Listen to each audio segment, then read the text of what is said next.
yeah, I thought it was interesting because what are we buying when we buy in counterfeit? So I wanted to talk about counterfeit items.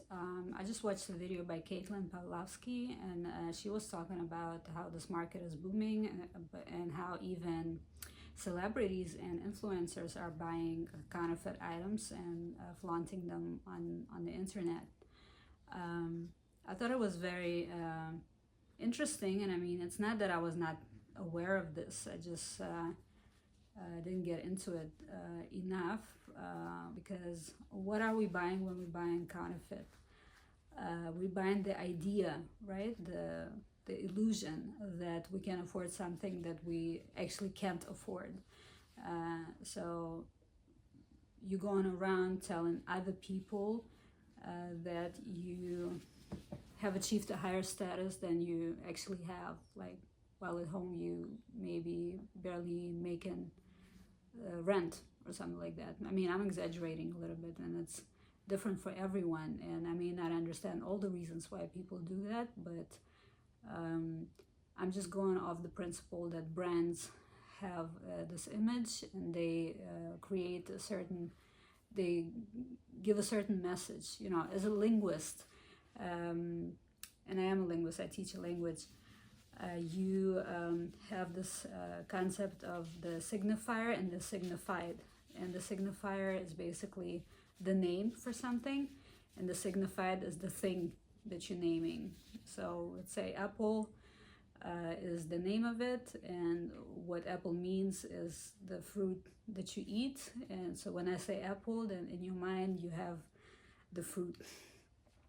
So same works with designer brands, where you hear Chanel, and in your mind it translates to money, wealth, elegance,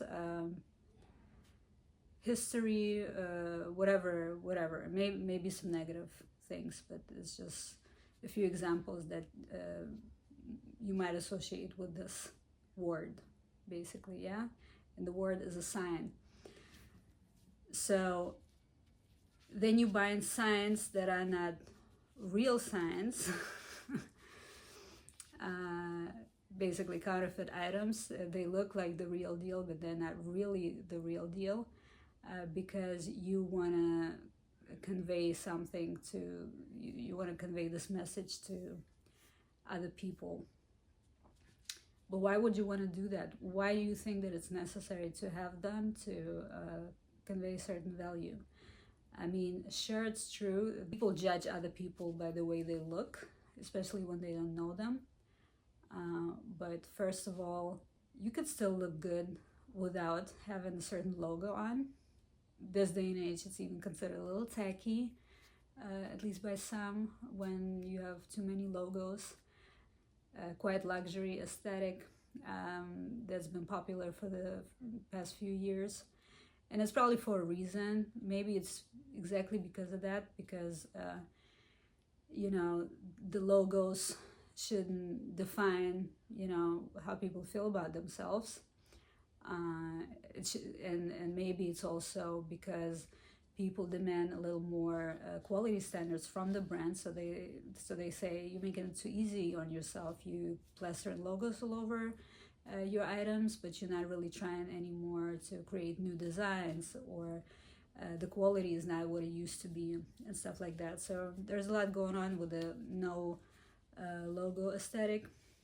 I think there are many different aspects to it, but what I am trying to say is, why is it not okay to not be able to afford Chanel, especially when it costs so much, or Louis Vuitton when it costs so much?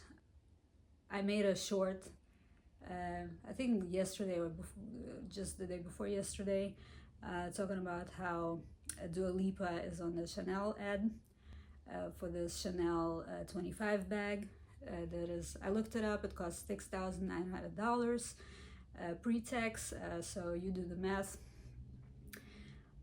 It's a very, very high amount of money for the average person, and the average person isn't broke.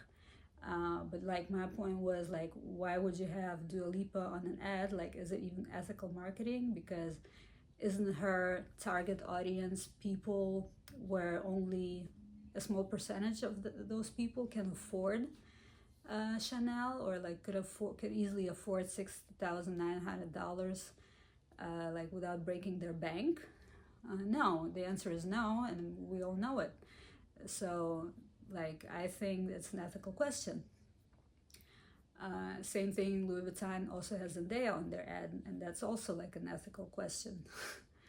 I think, because you push in young people, or people, yeah, young, maybe not so young, but like a lot of people who can't afford it, to spend money on these things when they're really not necessary. So, and that's the point I'm getting to. It's not necessary. It's okay not to have those items. Absolutely nothing will happen to you if you don't have them. If you like fashion, I like fashion. If you like to look nice, cleaned up, put together, a logo is completely unnecessary. It's not what's gonna make it look nicer. It's not gonna make it cuter. Like, oh, cute! Look at those cute logos. How are they cute?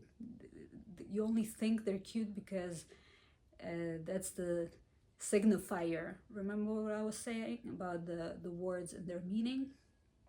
So yeah, if you take that away, if you think about it for a second, then you will realize, you know, you don't need it. You don't need it.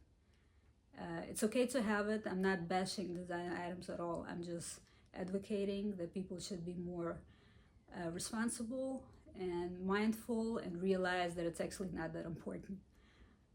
That's all I gotta say today. Thank you.